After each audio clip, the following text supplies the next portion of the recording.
రాష్ట్ర ముఖ్యమంత్రి మరియు విద్యాశాఖ మంత్రి నారా లోకేష్ నిర్వహిస్తున్న పేరెంట్స్ టీచర్ల సమావేశం భాగంగా నాగల్పూడిపాడు గ్రామంలో జడ్పీ హై స్కూల్లో జరిగిన పేరెంట్స్ టీచర్స్ ఆత్మీయత సమావేశంలో పాల్గొని అనంతరం విద్యార్థులతో కలిసి భోజనం చేసిన సంతనూతలపాడు నియోజకవర్గ శాసనసభ్యుడు బిఎన్ విజయ్ కుమార్. ఈ కార్యక్రమంలో special officer Ravikumar, MRO Praveen, MPDO Ravi, MEO Ravi, Ramanayya, principal Kumari, CI Srikanth, SI Razia Begum, మండల పార్టీ అధ్యక్షుడు తేళ్ల మనోజ్ కుమార్, సీనియర్ టీడీపీ నాయకుడు మారెళ్ల శేషయ్య, సుబ్బారావు, మారెళ్ల కిరణ్, స్కూల్ చైర్మన్ షేక్ అనుష, గ్రామ సర్పంచ్ మంద హైసిబా రాణి, ఎంపీటీసీ మారెళ్ల మహాలక్ష్మి, షేక్ మీరావలి, చైర్మన్ వెంకటలక్ష్మి, మునిజేటి ధనుష్, సాయి శరణ్, మిర్యాల రమణమ్మ, సర్పంచ్ వెంకటేశ్వర్లు, ఆళ్ల నాగార్జున మరియు తదితరులు పాల్గొన్నారు.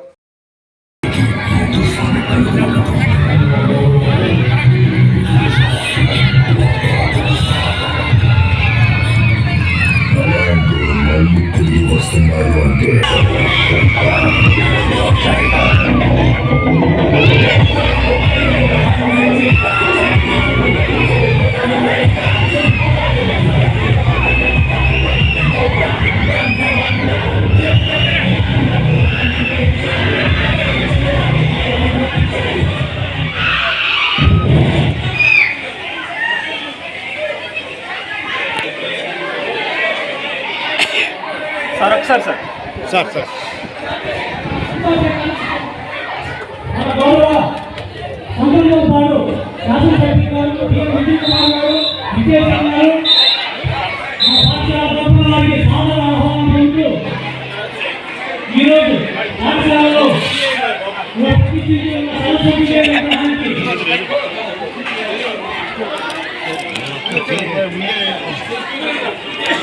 नहीं चाहिए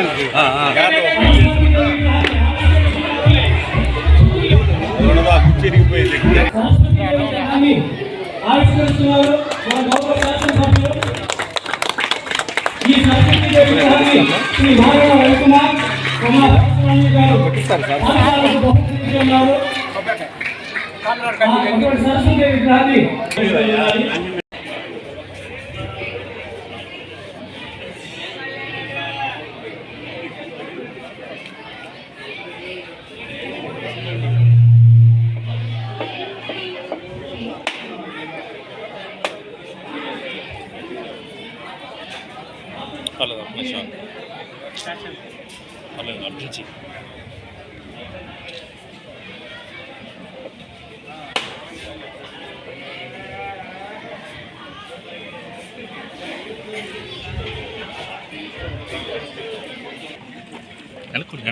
వెనక్కుంటే అందరూ వెనక్కి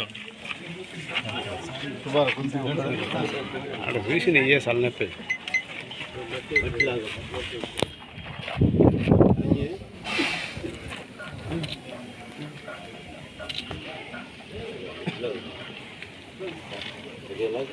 అది వెళ్ళాలి.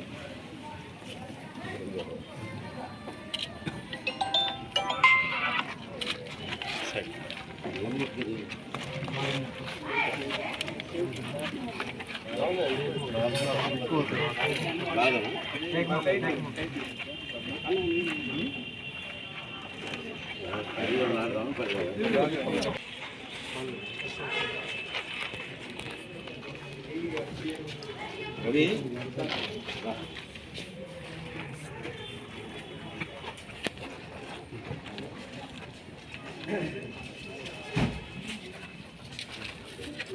రాజు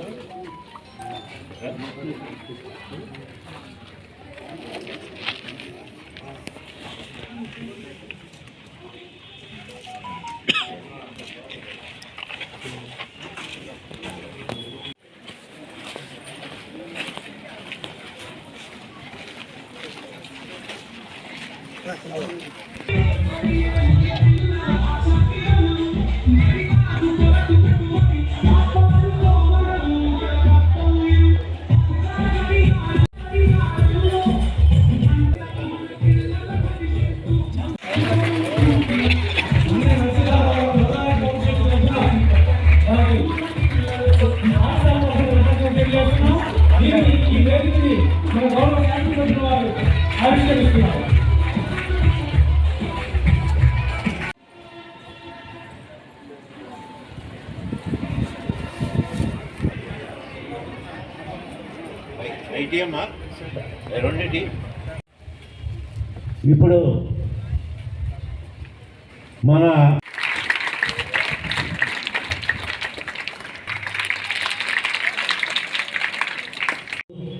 ఇప్పుడు మన హై స్కూల్ హెడ్ మాస్టర్ గారిని ఈ సభకు ఈ మెగా పేరెంట్స్ డే తల్లిదండ్రుల ఉపాధ్యాయుల సమావేశం గురించి మనకి సమయం తక్కువగా ఉంది కాబట్టి క్లుప్తంగా మన స్కూలు నివేదికని సమర్పించవలసిందిగా కోరుకుంటా ఉన్నాం.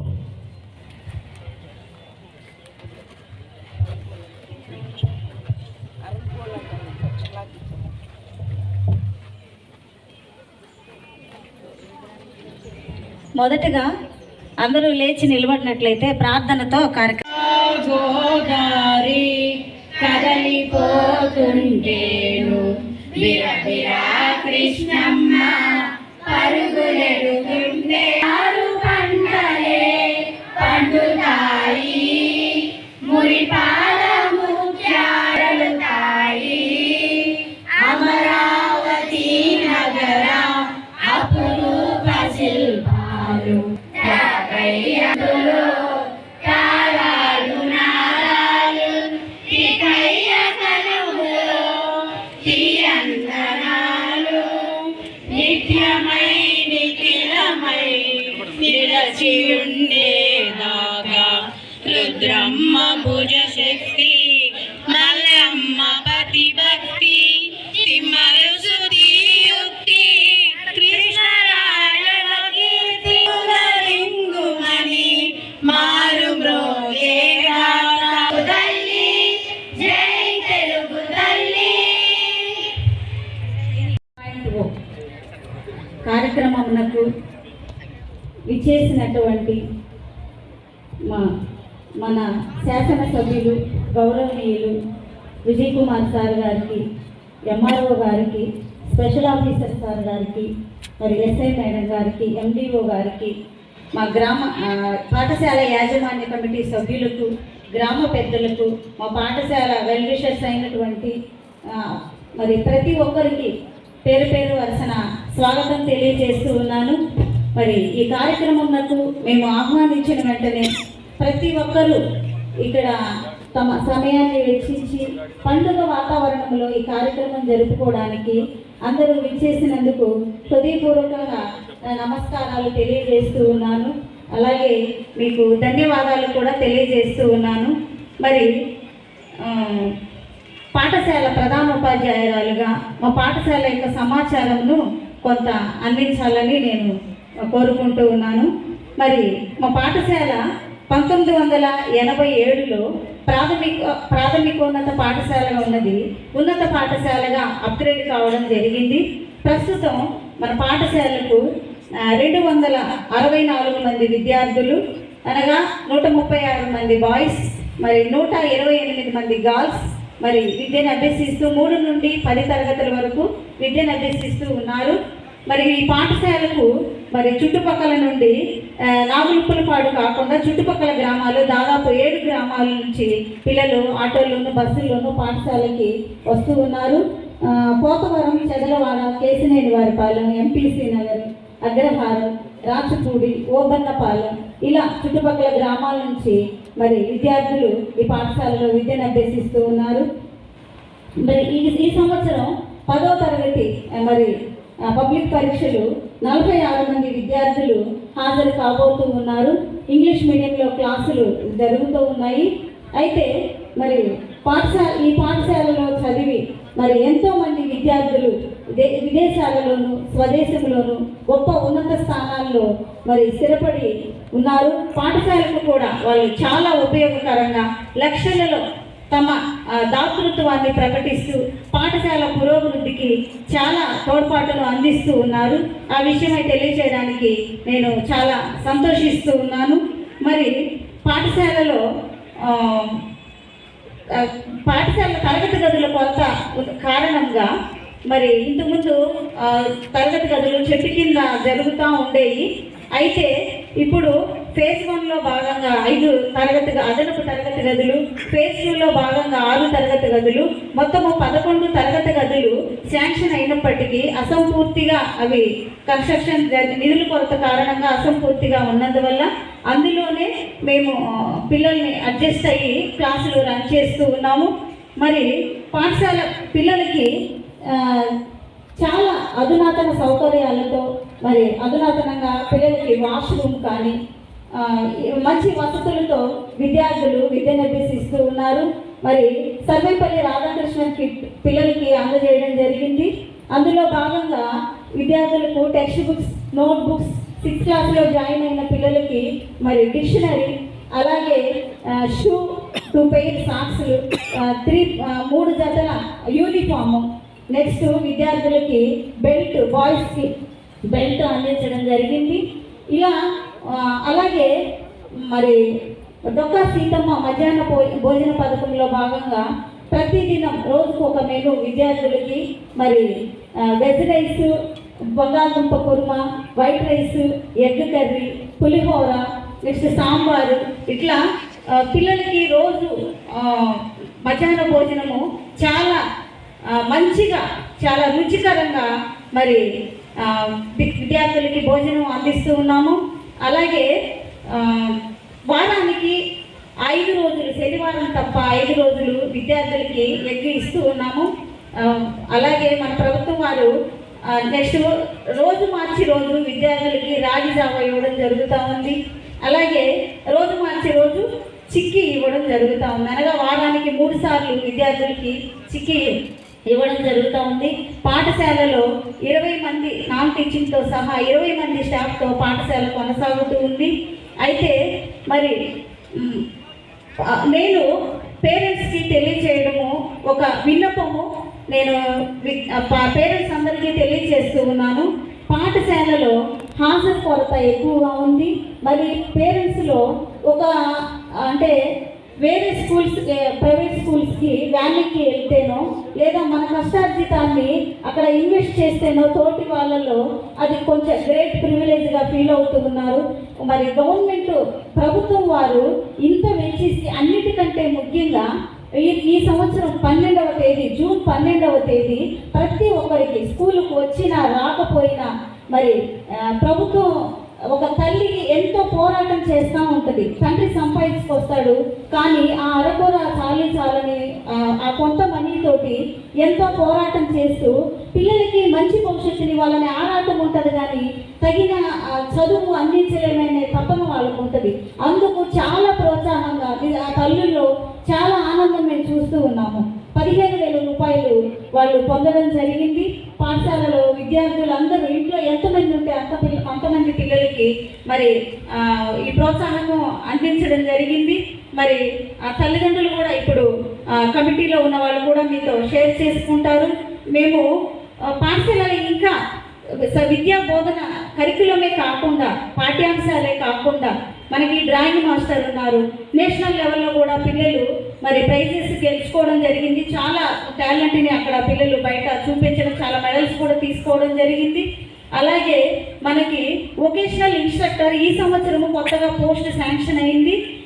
హోమ్ వైరింగ్ అండ్ ఎలక్ట్రిఫికేషన్, మీ ఇంట్లో ఏ వస్తువు ఉన్నా, ఇక మన ఇంట్లో వైరింగ్, రూమ్స్కి వైరింగ్ కానీ, మీ ఇంట్లో మిక్సీ లేదా ఇలా ఏవైనా వాటర్ హీటర్ కానీ ఇట్లా ఏవైనా పాడైనప్పుడు స్వయంగా వాళ్ళ దగ్గర ఉండి ఆ సార్తో నేర్చుకోవడము.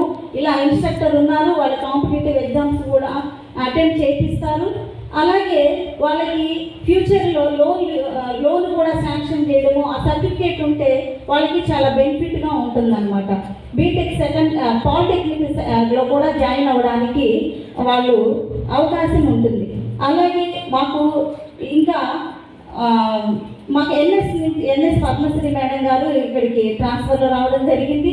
మేడం గారు కూడా యోగాలో సర్టిఫైడ్. అలాగే ఎన్సీసీలో పిల్లలకి గైడ్స్ యూనిఫామ్ వేసుకొని ఉన్నారు.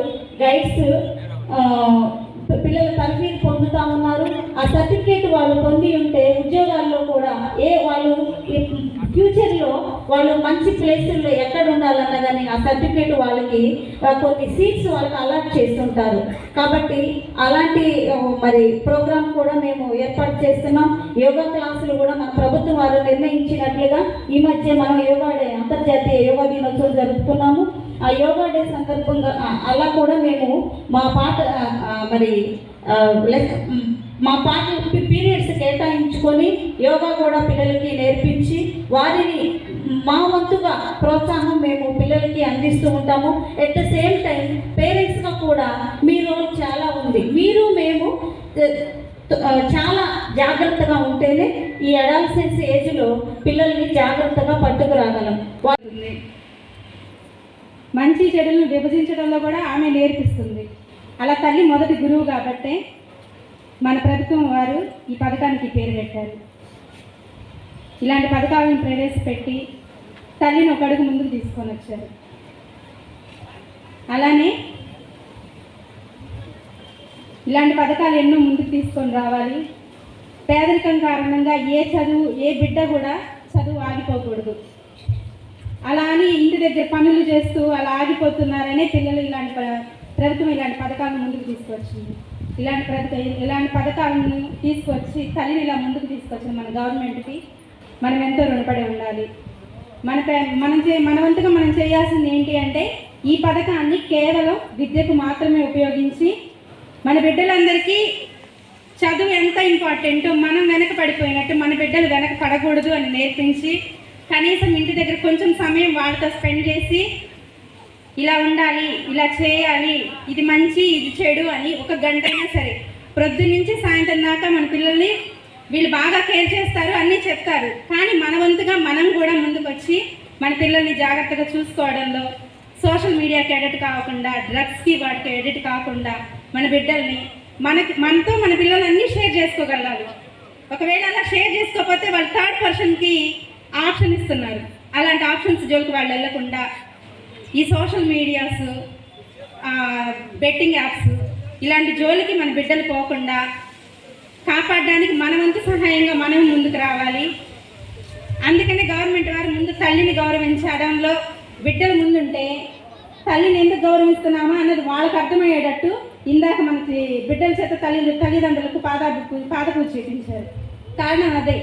ఇంటి దగ్గరైనా మనం అలవరచి లేనిది ముందు పాఠశాలలో అలవరుస్తున్నారు. అలా మనం గౌరవించడం ఎప్పుడైతే మన బిడ్డలకు నేర్పిస్తామో, తల్లిని గౌరవించడమో, అలా వాళ్ళు ఒక స్త్రీని గౌరవిస్తారు. అలా బయట జరిగే ఎన్నో అరాచకాలను ఆపిన వాళ్ళం అవుతాం. కాబట్టి ప్రతి తల్లి తండ్రి కూడా బిడ్డలకు ముందు ఇంటి దగ్గర కొంచెం సమయం ఇవ్వండి. ఈ గవర్నమెంట్ ఇలాంటి పథకాలని మనకు ప్రవేశపెట్టింది కాబట్టి ప్రవేశపెట్టిన అందరికీ థ్యాంక్ యూ చెప్తూ నమస్తే.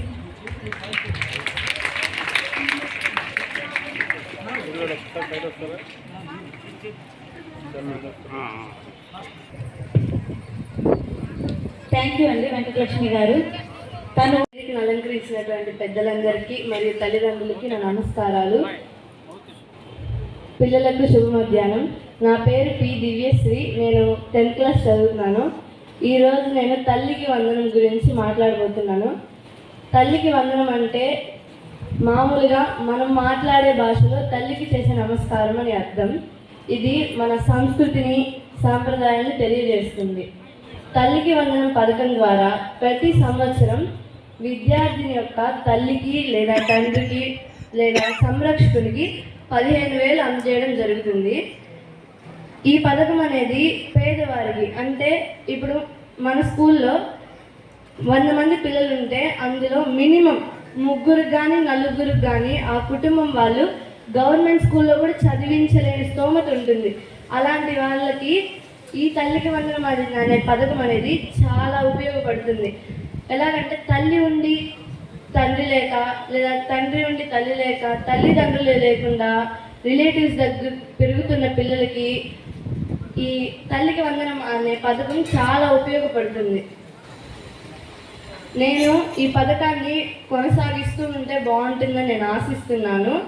ఈ తల్లికి వందనం వల్ల అందే 15,000 అనవసరమైన ఖర్చులకి కాకుండా విద్యార్థుల యొక్క చదువులకి, పుస్తకాలకి వాటికి ఉపయోగిస్తే బాగుంటుందని నేను ఆశిస్తున్నాను.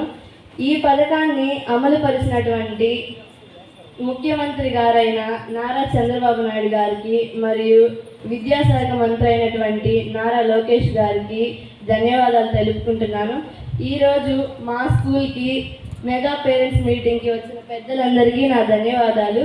నాకు ఈ అవకాశం ఇచ్చినటువంటి ప్రధానోపాధ్యాయురాలు గారికి, ఉపాధ్యాయులందరికీ ధన్యవాదాలు. నమస్కారం. Respected MLA sir and MRO sir and CA sir and remaining persons అందరికీ గుడ్ మార్నింగ్ అండి. సో ఆల్రెడీ ఒకసారి వచ్చి చెప్పడం జరిగింది. అప్పుడు ఓవరాల్ చిల్డ్రన్ లేరు అనుకుంటున్నాను. సరే, మెయిన్ పేరెంట్స్కి చెప్పేది ఏంటంటే, మీరు ఎంత వర్క్లో ఉన్నా, మీ పనుల్లో ఉన్నా, సాయంత్రం అట్లీస్ట్ ఒక 1 hour కేటాయిస్తే, స్టడీస్ గురించి అని కాదు, డైలీ లైఫ్ మార్నింగ్ నుంచి ఈవినింగ్ వరకు ఈరోజు ఏం జరిగిందమ్మా, స్కూల్లో ఏం జరిగింది, బస్ ఎక్కావు కదా, ఆటో ఎక్కావు కదా, ఏం జరిగింది, ఏమైనా ఇబ్బందులు ఉన్నాయా అని మాట్లాడే ఫ్రీడమ్ కల్పించమని రిక్వెస్ట్ చేస్తున్నాను. అది కనుక ఆల్మోస్ట్ మీరు ఆ ఫెసిలిటీ అనేది మీరు మీ పిల్లలకి కల్పించగలిగితే ఈ వయసులో పిల్లలకి రావాల్సిన ఇబ్బందులు అనేవి రావు. తర్వాత సెల్ ఫోన్స్ ఎక్కువ వాడుతున్నారు పిల్లలకి. ప్రతి 3rd క్లాస్ 4th క్లాస్ చదివే పిల్లలకు కూడా సోషల్ మీడియా అకౌంట్, ఒక ఇన్స్టాలోనే 3-4 అకౌంట్స్ ఉన్నాయి. ఒకటి కాదు, 3-4 లేవు అని మీరు అనుకోవద్దు. ఫోన్ ఇచ్చి వదిలేస్తున్నారు. సో అవి కొంచెం జాగ్రత్తగా చూసుకోండి. ఫోన్ అనేది మ్యాక్సిమం అవాయిడ్ చేసేసేయండి. మీ పిల్లలతో ఎక్కువసేపు గడపడానికి అవకాశం కల్పించండి. ఇంకా దూరం నుంచి వచ్చే పిల్లలు ఉన్నారు, మీరు వచ్చేటప్పుడు జాగ్రత్తగా రండమ్మా. ఏ చిన్న ఇది జరుగుతున్నా సరే మీ పేరెంట్స్కి చెప్పండి. పేరెంట్స్కి చెప్పడానికి ఇబ్బందిగా ఉంటే మీకు లేడీ టీచర్స్ ఉన్నారు, వాళ్ళకి చెప్పుకోండి.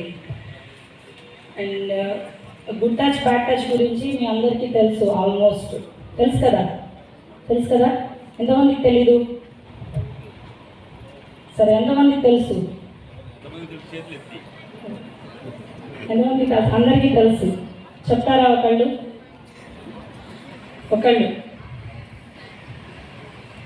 చెప్పండి. ఒకళ్ళు నుంచొని చెప్పండి. మనం ఎవరైనా అంటే చేయి పట్టుకోవడం, పెద్దవాళ్ళు, మనకు తెలిసిన వాళ్ళు ప్రైవేట్ ప్లేసెస్లో కాకుండా విడిగా ఎక్కడైనా పట్టుకుంటే మనం కంఫర్ట్గా ఫీల్ అయితే అది గుడ్ టచ్. బ్యాడ్ టచ్ అంటే మనం ఇబ్బందికరంగా ఫీల్ అయ్యే ప్లేసెస్లో టచ్ చేసి ఇబ్బందికరంగా మాట్లాడటం, అలాంటి చేస్తే అది బ్యాడ్ టచ్. Very good. మీ తల్లి తండ్రి కాకుండా ఇంకెవరు దగ్గరికి తీసినా సరే కొంచెం అవాయిడ్ చేయండి. మీ పేరెంట్కి, మీ మదర్కి చెప్పడానికి ఛాన్స్ ఇవ్వండి. ఓకేనా? ఏదైనా తమ్ముడు ఓకే, సమ్ యాక్సెప్టబుల్, మామయ్య, బయట తాతయ్య, వేరే వాళ్ళు, ఇంటి చుట్టుపక్కల వాళ్ళు, అలాంటి వాళ్ళకి కూడా ఛాన్స్ ఇవ్వద్దు. ఏం జరిగినా సరే మీ పేరెంట్స్కి చెప్పుకోండి. చెప్తున్నారా? టీచర్స్కి ఎంతమంది చెప్పుకుంటున్నారు? మీ లేడీ టీచర్స్కి చెప్పుకుంటున్నారా? అమ్మాయిలు చెప్తున్నారా? ఎస్ఎల్పాడు ఎమ్మెల్యే గారైనటువంటి బిఎన్ విజయ్ కుమార్ గారికి, అలాగే వేదిక మీద ఉన్న పెద్దలకి, వేదిక కింద ఉన్నటువంటి పెద్దలకి, పిల్లలకి అందరికీ ముందుగా నమస్కారాలు. నాకు ఈరోజు స్టేట్ గవర్నమెంట్ ఆధ్వర్యంలో జరుగుతున్నటువంటి చిల్డ్రన్స్ అండ్ పేరెంట్స్ మీటింగ్కి ఇచ్చేసినటువంటి మీ అందరికి కూడా ధన్యవాదాలు తెలియజేస్తున్నాము. దీంట్లో భాగంగా మనము ఒక చిన్న ప్రోగ్రామ్ ఏంటంటే, పోలీస్ తరఫున మన ఎస్ఐ గారు చెప్పినట్లు good touch, bad touch, children's care గురించి చెప్పారు. అట్లాగే మనకు చైల్డ్ ప్రొటెక్షన్ ఆఫీసరు కొన్ని మనకు జరుగుతున్నటువంటి గవర్నమెంట్ స్కీమ్స్ కానీ వెల్ఫేర్ స్కీమ్స్ గురించి తెలియజేయడం జరిగింది. దీంట్లో ఒకటి మనకి సైబర్ క్రైమ్ అనేది ప్రతి దగ్గర కూడా జరుగుతుంది.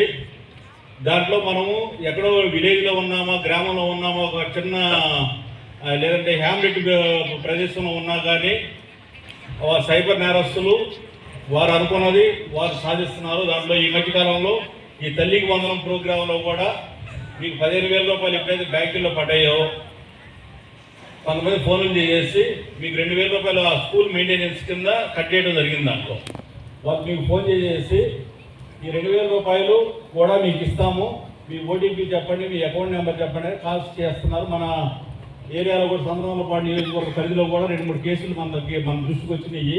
జిల్లా మనం ఏం చేస్తామంటే ఆ 2000 వస్తాయి కదని చెప్పగానే మనకున్న 13,000 కూడా పోతుంది అన్నమాట. వచ్చినటువంటి డబ్బులు కూడా అకౌంట్లోకి వెళ్ళిపోతున్నాయి. అందుకని అట్లాంటి ఏమైనా కాల్స్ వస్తే సరిగా డైల్ 100కి కానీ డైల్ 100 ఫోన్ చేసేసేయండి. అదేవిధంగా 1930 అని ఒక నెంబర్ ఉంటుంది, సైబర్ క్రైమ్ నెంబరు. అటువంటి నెంబర్కి మీరు ఇమీడియట్గా ఫోన్ చేసేసి దాని నుంచి మీరు హెల్ప్ పొందవచ్చు. అట్లాగే మీకు తెలియని వ్యక్తులు ఎవరైనా ఫోన్ చేస్తే మీరు నమ్మొద్దు. ఇప్పుడు ఇది జరుగుతూ ఉంది. మనకు ఆల్రెడీ 2-3 కేసెస్ మన నోటీస్కి వచ్చినాయి అనమాట. మీరు ఎవరు కూడా దానికి స్పందించబాకండి. ఒకటి ఇంపార్టెంట్. రెండోది, మనకి డిజిటల్ అరెస్ట్ అని లాస్ట్ టైం కూడా చెప్పాం, అమలులో జరిగినప్పుడు చెప్పాం. మనకి ఎక్కువగా కేసెస్ మన ఏరియా, రూరల్ ఏరియా నుంచి వస్తున్నాయి. పిల్లలు ఎక్కడో చదువుకుంటూ ఉంటారు, హాస్టల్స్లో కానీ మన టౌన్లో కానీ ఎక్కడ చదువుతూ ఉంటారు. పేరెంట్స్ ఏమో కళ్ళు మీద బయటికి వెళ్ళి ఉంటారు. వాళ్ళ నెంబర్లు తెలుసుకొని మీ పిల్లోడు ఏ పలానా దాంట్లో పోలీస్ కేసులో ఉన్నారు లేదా పోలీస్ కస్టడీలో ఉన్నారు, మీరు ఏదో వాళ్ళ దగ్గర మీరు వినిపించుకోండి, ఇమీడియట్గా మా పలానా నెంబర్కి ఫోన్ చేయండి అని మీకు ఫోన్లో వస్తుంది. ఈ మధ్య మనకు కూడా వచ్చింది, ఒక టీచర్కే వచ్చింది రీసెంట్గా మన ఎన్జీపాడు మండలంలో. వాళ్ళ పాప చదువుతూ ఉంటే ఒంగోలు ఫిజిక్స్ కాలేజీలో ఆయన ఒక టీచర్గా వర్క్ చేస్తున్నాడు మండలంలో ఒక స్కూల్లో. ఆయన ఫోన్ వచ్చింది, మీ పాప ఇట్లా పోలీస్ స్టేషన్లో ఉంది, వేరే కేసులో ఇరుక్కుంది, వేరే ప్రాస్టిట్యూషన్ కేసులో వ్యభిచారం కేసులో ఆ పాప తీసుకుని పెట్టారు, మీరు ఇమీడియట్గా పలానానికి సంప్రదించండి అది ఇది. అట్లాంటి ఏమైనా వచ్చినా కానీ మీరు స్పందించాల్సిన అవసరం లేదు. పోలీసులు ఎవరు కూడా అట్లా చేయరు. మీరు ఏదైనా ఉంటే ఏమంటే మీరు క్లారిటీ తీసుకోవాలంటే నిజంగా అట్లాంటి జరిగిందా లేదా అంటే డైల్ 100కి కాల్ చేస్తే మీకు క్లారిటీ వచ్చింది. అది ఆటోమేటిక్గా సెంట్రల్ సర్వర్కి వెళ్ళిపోయింది. ఆ కన్సర్న్ పోలీస్ స్టేషన్ ఎస్ఐకి వాళ్ళే పంపిస్తారు అన్నమాట ఫోను. ఎస్ఐ గారే మీకు ఫోన్ చేసేసి మీ వివరాలు తెలుసుకోవడం జరిగింది. అది నిజం అబద్ధం అనేది మీకు క్లారిటీ ఇవ్వడం జరిగింది. అంతేగాని మీరు భయపడిపోయి మళ్ళీ బయట ఎవరికైనా తెలిస్తే ఏమైనా అయింది అనుకొని మీరు అనవసరంగా వాళ్ళు మిమ్మల్ని భయపెట్టేసి 50,000 లక్షో ఎంతో 10,000 20,000 మీరు అకౌంట్లో వేస్తే వదిలేస్తాము అని అది ఇదని మాట్లాడతాం. అంతా ఫోన్లో జరిగిపోతుంటుంది. ఆ ఫోన్లో మాట్లాడేటప్పుడు కూడా వాళ్ళు యూనిఫామ్లో ఉంటారు. మళ్ళీ మీకు వాట్సాప్ కాల్ కానీ జనరల్గా ఏం చేసినా కానీ వాళ్ళంతా కూడా యూనిఫామ్లో ఉండి మీతో మాట్లాడుతూ ఉంటారు వీడియో కాల్స్. అనగానే మనం జనరల్గా ఏమనుకుంటాం, పోలీసులే కాల్ చేస్తున్నారు అనుకుంటారు. ఈ రెండు మనకి ఈ మధ్య ఈ తల్లికి వందనం ఫండ్స్ పడిపోయిన తర్వాత ఒకటి, రెండోది స్కూల్స్ ఓపెన్ అయిన తర్వాత ఈ 2 కార్యక్రమాలు జరుగుతూ ఉన్నాయి. తప్పనిసరిగా మీరు ఎలర్ట్గా ఉండండి. ఏదైనా మీరు లిస్ట్ వస్తే 900 కాల్ చేయండి. అదేవిధంగా 1930కి కాల్ చేయండి. ఈ 2. మూడో శాసనసభ్యులు గౌరవనీయులు విజయ్ కుమార్ గారికి, అదేవిధంగా సభకు అధ్యక్షుడు హెడ్ మాస్టర్ గారికి, మారల శాఖ గారికి, మనోజ్ఞమైన పెద్దలందరికీ రాష్ట్ర ప్రభుత్వం ప్రతిష్టాత్మకంగా చేసినటువంటి కార్యక్రమంలో పాల్గొనే అవకాశం కల్పించిన స్కూల్ యాజమాన్యానికి థ్యాంక్స్ చెప్తూ, మీ అందరి పిల్లలందరికీ ఇప్పటిదాకా చాలా విషయాలు చెప్తున్నారు పెద్దలందరూ కూడా, మీకు అర్థమవుతుందో తెలియదు కానీ మీ అందరూ మీలాగా కూర్చొని గవర్నమెంట్ స్కూల్లో చదివి స్థాయికి వచ్చారు. ఎమ్మెల్యే గారు కానీ లేకపోతే అమ్మారావు గారు అయితే ఫస్ట్ జనరేషన్ కాబట్టి ఇప్పుడు కాన్వెంట్లు వచ్చినాయి కాబట్టి అందరూ కాన్వెంట్స్ ప్రైవేట్ స్కూల్స్ బాగా వచ్చినాయి. అప్పట్లో ప్రైవేట్ స్కూల్స్ అన్ని లేవు. మేము చదువుకునేటప్పుడు అన్ని జిల్లా పరిషత్ స్కూల్స్ కానీ గవర్నమెంట్ స్కూల్స్ ఎయిడెడ్ స్కూల్లో చదవాల్సి వచ్చింది 1980s 90sలో. తర్వాత ప్రైవేట్ సెక్టార్ వచ్చింది. ప్రైవేట్ సెక్టార్లో అందరూ కాన్వెంట్స్కి డ్రెస్ కోడ్ వెళ్తుంటే కొద్ది పేదవాళ్ళ పిల్లలు మాత్రమే గవర్నమెంట్ స్కూల్స్ చదువుతుండేవాళ్ళు. కానీ రాష్ట్ర ప్రభుత్వం గమనించి ఎక్కువగా మధ్యతరగతి పేదవాళ్ళ పిల్లలు గవర్నమెంట్ స్కూల్లో చదువుతారు కాబట్టి వీళ్ళకి వాళ్ళతో పాటు మాకు యూనిఫామ్ ఇచ్చారు. ఇప్పుడు సర్వేశ్వర కిట్స్ వాళ్ళతో పాటు మేము కూడా తక్కువ కాదు, షూస్ కిట్. ప్రైవేట్ స్కూల్లో వాళ్ళ పిల్లలు బస్సుల్లో దిగుతూ బస్సులో వెళ్తుంటే తల్లిదండ్రులు ఆ స్కూల్లో చేర్పించలేకపోయా, ఫీజులు ఎక్కువ ఉన్నాయి, అంత క్వాలిటీ లేదు. మీకు తెలుసో లేదో గవర్నమెంట్ స్కూల్స్లోనే మంచి టీచర్స్ ఉంటారు. వీళ్ళందరూ బీఈడీ ఎంఈడీ చేసి మంచి క్వాలిఫైడ్ ఉంటారు. ప్రైవేట్ స్కూల్స్లో ఎలాంటి టీచర్స్ ఉంటారో మీకు తెలుసు, నాకు తెలుసు. కానీ వాళ్ళ కార్పొరేటర్లకు ఎక్కువ సిలబస్ ఎక్కువ టైం చెప్పొచ్చు. మన టైమింగ్స్ ఏంటంటే గవర్నమెంట్ టైమింగ్స్ ప్రకారం ఉంటుంది. డెఫినెట్గా గవర్నమెంట్ స్కూల్లో చదివిన పిల్లలే రాబోయే రోజుల్లో ఎమ్మెల్యేలుగా, ఆఫీసర్లుగా, సిఏలుగా, ఎంఆర్ఓగా అవుతారు. ప్రైవేట్ స్కూల్ వెళ్ళినా నాకు తెలిసి ఎక్కువ మంది సాఫ్ట్వేర్ కానీ లేదా అమెరికా కానీ ప్రిఫర్ చేస్తుంటారు. వీళ్ళకి ఏంటంటే వీళ్ళకున్న ఫైర్ కానీ మీకున్న కసి కానీ ప్రైవేట్ స్కూల్స్ గవర్నమెంట్ స్కూల్స్ చదివిన వాళ్ళకే నాకు అబ్జర్వేషన్లో. బట్ మీ అందరూ కూడా ఇప్పుడు వీళ్ళందరినీ చూసి డైరెక్షన్ వాళ్ళకి ఏం స్పీచ్ ఇచ్చినా మంచి మంచి కళలు కానీ రాబోయే రోజుల్లో నేను డాక్టర్ అవ్వాలి, ఇంజనీర్ అవ్వాలి, ఎమ్మెల్యే అవ్వాలి, సిఏ అవ్వాలి, ఎస్పీ అవ్వాలి, ఎంఆర్ఓ అవ్వాలి, అట్లీస్ట్ కలగాని పిల్లలందరూ తల్లిదండ్రులు ఆ విధంగా వాళ్ళకి ఆ కోరిక కలిగిస్తే ఖచ్చితంగా వాళ్ళు ఎట్లా వెళ్తారు. కోరిక కలగకపోతే మాత్రం అట్లానే వాళ్ళు ఏదో చదువుకుంటున్నాను వస్తున్నాను పరీక్షలు పెడుతున్నారు, మీరేం చేస్తారు తల్లిదండ్రులు 10th రాగానే ఇంటర్మీడియట్ రాగానే ఆడపిల్లలు అయితే పెళ్లి వైపు చూస్తుంటారు, మగ పిల్లలు చదువుకుంటే పర్లేదు, వాడు చదువు రాకపోతే ఏదో లోన్ ఇప్పించో వాడికి ఏదైనా ప్రైవేట్ జాబ్ అని మా దగ్గరికి వస్తుంటారు. ఎమ్మెల్యే గారి దగ్గరికి 10th తప్పాడు, ఇంటర్మీడియట్ తప్పాడు, డిగ్రీ తప్పాడు, ఉద్యోగం ఉంటుంది సార్, అవుట్ సోర్సింగ్ అంటారు. ఎమ్మెల్యే గారికి వచ్చి అర్జీలన్నీ అవే ఉంటాయి ఎక్కువ. సో వీడు సరిగ్గా చదవకుండా మధ్యలో ఆపేయటం వల్ల కానీ వచ్చేటప్పుడు మంచిగా ఒకటి చదవకపోతే మంచిగా ఏ స్థాయికి రాలేదు. అందరూ ఆఫీసర్లు అవ్వాల్సి పర్లేదు, మంచి మంచి బిజినెస్ చేసుకోవచ్చు, లేకపోతే ఏదైనా డిఫరెంట్ ప్రొఫెషన్స్ చాలా రంగాలు ఉన్నాయి. 10% మాత్రమే గవర్నమెంట్ ఉద్యోగాలు ఉంటాయి, 90% మంది ప్రైవేట్ సెక్టార్లో కానీ డిఫరెంట్ సెక్టార్లో చదువుతుంటారు. ఆ 10% గవర్నమెంట్ ఉద్యోగాల కోసం మీరు తాపత్రయపడుతూ ఉంటారు తల్లిదండ్రులు. వీడు గవర్నమెంట్ ఉద్యోగం వచ్చి చదువుతుంటేనే బాగా చదువుతాం, వీడు రాకపోతే చదువు రాకపోతే వేరే పక్కన వెళ్తూ ఉంటారు. బట్ సమాజంలో ప్రతి ఒక్కరు కూడా వాల్యూ ఉంది కాబట్టి మీరు అందరూ గమనించి పిల్లల్ని ఇప్పటి నుంచే వాడికి కోరిక కలిగించండి. ఇక మన ప్రభుత్వానికి వచ్చినట్టయితే చాలా ఈరోజు మేడం గారు చెప్పారు, చాలా ప్రోగ్రెస్, ఎస్పెషల్లీ ఈ పోర్ట్ఫోలియో చేస్తున్న గౌరవ లోకేష్ గారు, అదేవిధంగా గౌరవ ముఖ్యమంత్రిగా చాలా దీన్ని ఇంతకుముందు ఎడ్యుకేషన్ డిపార్ట్మెంట్లో ఇంత పెద్ద ఎత్తున్నటువంటి ప్రోగ్రామ్స్ ఏమి దాఖలా లేదు. గౌరవ మంత్రి గారు కానీ ఎమ్మెల్యే గారు కానీ వీళ్ళందరూ ఇక్కడికి వచ్చి మీతో మాట్లాడటం అనేది, గతంలో ఎమ్మెల్యే గారు స్కూల్కి రావాలంటే చాలా అరుదుగా ఉండేది. అలాంటిది వారు వచ్చిన సమయం గారికి మీతో ఉండడానికి అవకాశం చాలా ప్రభుత్వం ఉద్దేశం అది. కాబట్టి తల్లిదండ్రులు ఎస్పెషల్లీ పిల్లల్ని చక్కగా పెంచి మేడం చెప్పినవన్నీ నోట్ చేసుకొని ముందుకెళ్ళాలని కోరుకుంటూ ఈ అవకాశం కలిపి పెద్దలందరికీ నమస్కారం జరిగింది. Thank you. అనేక సమస్యలు చెప్పారు, చాలామంది మాట్లాడారు. దగ్గర దాపు అన్ని విషయాలు ఇక్కడ తెలిసిన విషయమే. అంటే అందరూ ఏదో ఒక ఇంపార్టెంట్ విషయం టచ్ చేసిన విషయం మీ అందరికీ తెలియజేస్తూ ఉన్నాం. ఈరోజు ముఖ్యంగా ఒక 2-3, ఎందుకంటే బాగా లేట్ అయింది కాబట్టి ఒక 2-3 ముఖ్య అంశాలు మీ దృష్టికి తీసుకొని వస్తాం. ఒకటి ఏంటిదంటే PTM పేరెంట్స్ టీచర్స్ మీటింగ్ అనేది ఇంతకుముందు ఏదో ప్రైవేట్ పెద్ద పెద్ద స్కూళ్ళల్లో PTM మీటింగ్లు పెట్టేవారు. ఈసారి మన గవర్నమెంట్ వచ్చిన తర్వాత, దాని తర్వాత లోకేష్ గారు ఎడ్యుకేషన్ మినిస్టర్ అయిన తర్వాత ఖచ్చితంగా ప్రైవేట్ స్కూల్స్ మాదిరే పేరెంట్స్ టీచర్స్ మీటింగ్ ఇక్కడ కూడా పెట్టాలని ఈరోజు ఇంత ఘనంగా, దాని తర్వాత చాలా ప్రాముఖ్యత ఇస్తూ ఈ మీటింగ్ పెట్టిన విషయం మీ అందరికీ నేను తెలియజేస్తాను. ఇంకొక విషయం ఏంటిదంటే ఇక్కడ ఎడ్యుకేషన్ చదువు అనేది చాలా ముఖ్యం. మరీ ముఖ్యంగా బడుగు బలిగిన వర్గాలకి చదువు అనేది చాలా ముఖ్యమైన విషయం అనేది ఇక్కడ పిల్లలు, అక్కడ ఉన్న పేరెంట్స్ కూడా తెలుసుకోవాలి. అందరికీ ఆస్తులు ఉంటాయి, అంటే కొంతమందికి భూములు ఉంటాయి, కానీ బడుగు బలిగిన వర్గాలకి ఏముండవు. వాళ్ళ ఆస్తే చదువు అనేది మనం గుర్తుపెట్టుకోవాలి. ఎందుకంటే వాళ్ళు చదువుకున్నప్పుడు వాళ్ళు పైకి రావచ్చు, మంచి ఉద్యోగాలు తెచ్చుకొని పైకి రావచ్చు. ఎందుకంటే భూములు అలాంటివి ఉండవు కాబట్టి జీవితంలో పైకి రావాలంటే చదువుకొనే పైకి రావాలి. దాని తర్వాత బాగా చదువుకుంటే వాళ్ళు పోలీస్ ఆఫీసర్లు కావచ్చు, MROలు కావచ్చు, కలెక్టర్లు కావచ్చు, ఎస్పీలు కావచ్చు, ఇంకా ఏదైనా కావచ్చు. అందుకని చదువు అనేది మనకు ముఖ్యం కాబట్టి బడుగు బలిగిన వర్గాలు చదువు మీద, మనకు చదివే ఆస్తి అనేది మీరు గుర్తుపెట్టుకొని ఎంత ఇబ్బందులు ఉన్నా కానీ పేరెంట్స్కి పిల్లల్ని చదివించి బాగా చదివించాలని నేను ప్రత్యేకంగా మీ అందరినీ కోరుతా ఉన్నాను. ఈరోజు ఇన్ని మంచి స్కీమ్లు గవర్నమెంట్ ఇస్తున్నారంటే పేద ప్రజల్ని చదివించాలనేది, వాళ్ళు చదువుకున్న దానికి ఈరోజు గవర్నమెంట్లో ఇన్ని స్కీమ్లు పెడుతున్నారు. తల్లికి వందనం ఎంతమందికి ఉంటే అంతమందికి ఇస్తూ ఉన్నారు. ఈరోజు 15,000 ఎందుకని ఇస్తున్నారంటే ప్రతి ఒక్కరు చదువుకోవాలనే ఉద్దేశంతో, మరీ ముఖ్యంగా పేద పిల్లలు చదువుకోవాలనే ఉద్దేశంతో ఈ 15,000 ఇస్తున్న విషయం మీరు మనం అందరం గుర్తుపెట్టుకోవాలి. అదే కాకుండా ప్రైవేట్ స్కూల్స్తో కాంపిటీషన్గా మంచి ఇన్ఫ్రాస్ట్రక్చర్, ఇప్పుడు ఈ స్కూల్లో కూడా ఇంత కాంపౌండ్ వాల్ ఉంది, ఇన్ని రూమ్లు కట్టారు. అందుకని ప్రైవేట్ స్కూల్స్ కన్నా బాగా మంచి ఇన్ఫ్రాస్ట్రక్చర్ క్రియేట్ చేయాలని గవర్నమెంట్ ఆశిస్తుంది, ప్రయత్నిస్తుందని ఈ సందర్భంగా తెలియజేస్తున్నాను. అదే కాకుండా మూడో విషయం మీరు గుర్తుపెట్టుకోవాల్సింది ఏంటంటే గవర్నమెంట్ స్కూల్స్లలో మంచి టీచర్లు ఉంటారు, బాగా చదువుకున్న వాళ్ళు, MA చేసిన వాళ్ళు, MED చేసిన వాళ్ళు, మంచిగా టీచర్లు. గవర్నమెంట్ కూడా వాళ్ళకి మంచి శాలరీ కూడా ఇస్తారు.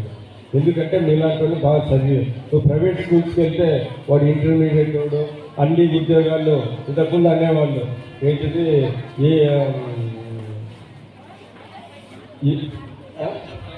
బతుకులాగా బడి పంతులు. ఇప్పుడు ఏంటంటే ఈ ప్రైవేట్ స్కూల్స్లో ఈ గవర్నమెంట్ స్కూల్స్లో ఇప్పుడు అది వర్తించదు, కానీ ఈ ప్రైవేట్ స్కూల్స్ అయితే ఖచ్చితంగా అది వర్తిస్తుంది. ఎందుకంటే అన్నీ ట్రై చేసుకుంటారు, ఉద్యోగాలు అన్నీ అయిపోయి ఏం లేకపోతే అక్కడ వెళ్ళి ఆ ప్రైవేట్ స్కూళ్ళల్లో చదువు చెప్తారు. ఇక్కడ గవర్నమెంట్ స్కూల్స్లో మంచి క్వాలిఫైడ్ టీచర్స్ ఇవన్నీ ఉన్నాయని ఈ సందర్భం మీ అందరికీ తెలియజేస్తూ ఒకటి ఏంటిదంటే మీరు గుర్తుపెట్టుకోవాలా, మన రెసిడెన్షియల్ స్కూల్స్లో కానీ గవర్నమెంట్ స్కూల్స్లో కానీ చదువుకున్న వాళ్ళు చాలా పెద్ద ఉద్యోగాలు చేస్తూ ఉన్నారు.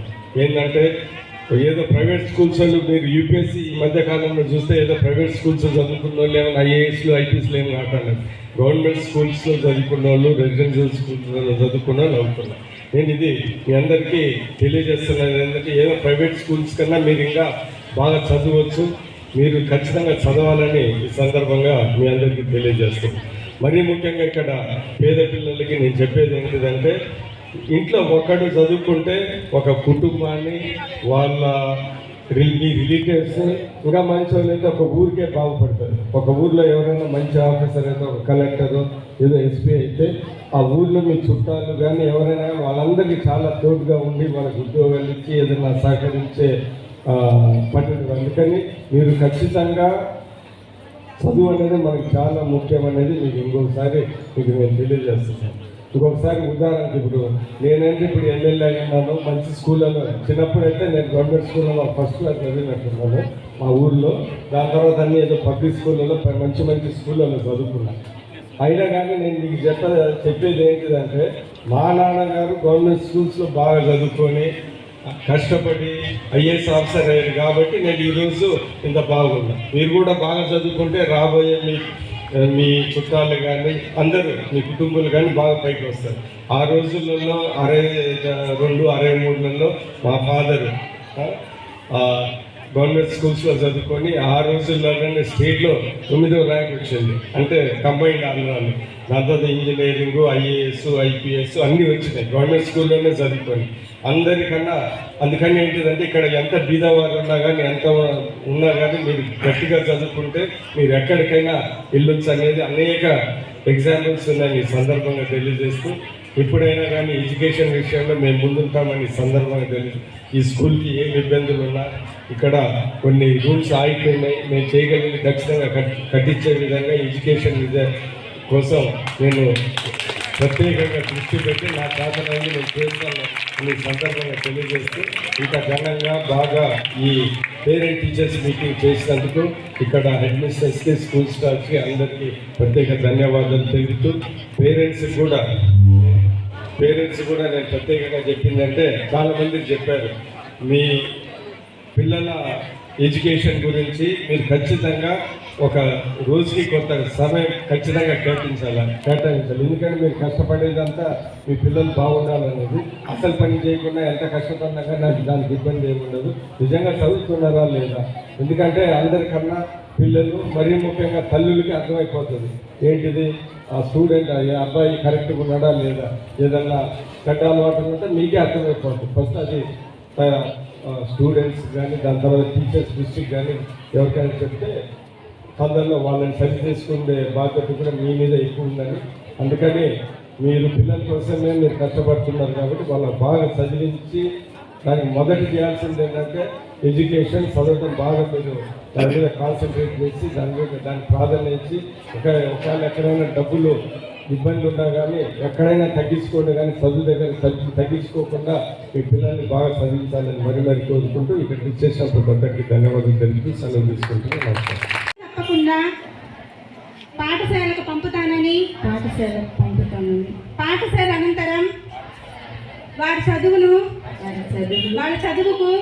చదువుకు ఇంటి వద్ద ఎలాంటి ఆటంకం కలగకుండా సహకరిస్తానని బడి బయట పిల్లలు లేని గ్రామాన్ని తీర్చిదిద్దడానికి కార్యక్రమాల్లో నిరంతరం పాల్గొని అంకిత భావంతో ఉపాధ్యాయులకని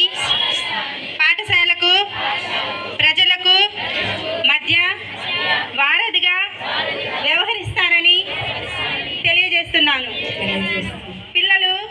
పిల్లల బంగారు భవిత కోసం వారి విద్యా ప్రమాణాలను మెరుగుపాటు, శారీరక, మానసిక, నైతిక వికాసానికి కృషి చేస్తానని పిల్లల ఉన్నతి కోసం పూర్తిగా సహకరిస్తూ నవ సమాజ నిర్మాణం కోసం నా వంతు కృషి చేస్తానని మనస్ఫూర్తిగా ప్రతిజ్ఞ చేస్తున్నాను. Thank you. చేసి మా పిల్లలకు ఎంతో అమూల్యమైన సందేశాలు ఇచ్చినటువంటి, మా పాఠశాలకు ఎంతో భరోసా ఇచ్చినటువంటి మన శాసనసభ్యులు శ్రీ బిఎన్ విజయ్ కుమార్ గారికి మా పాఠశాల తరఫున వినమ్ర సత్కారం తెలియజేస్తున్నాం.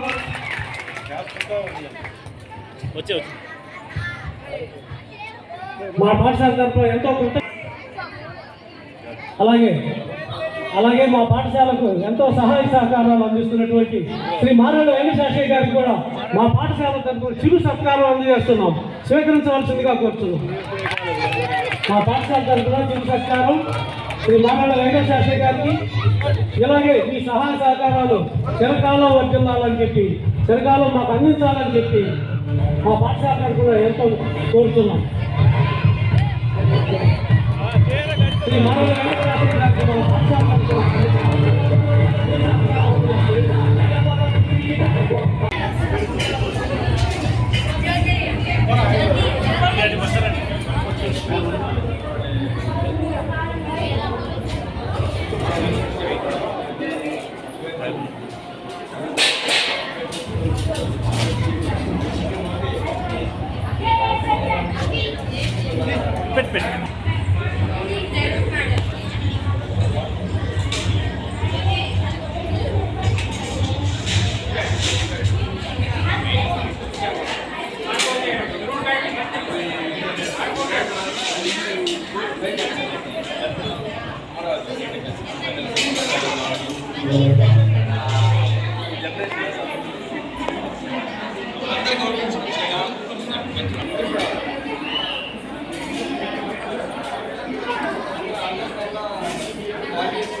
అడ్బోల్డ్ సార్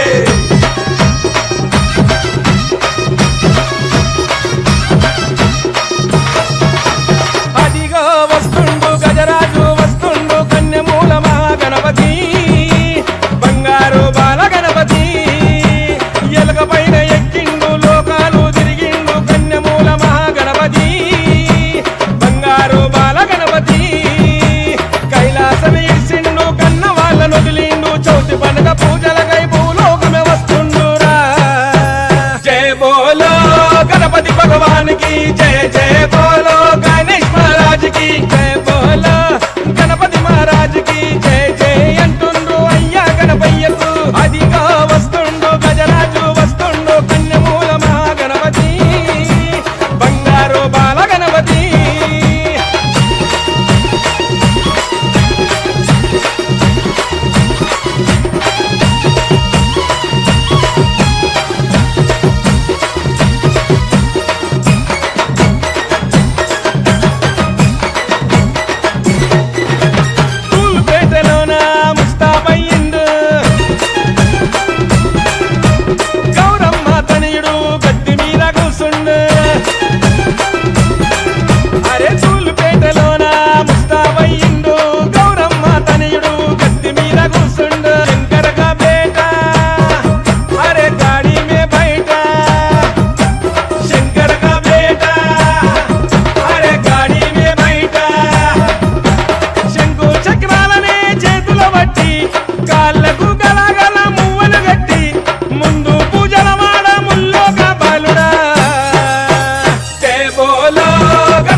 గణపయ్యకు అదిగా వస్తుండు గజరాజు వస్తుండు కన్యమూల మహాగణపతి బంగారు బాల గణపతి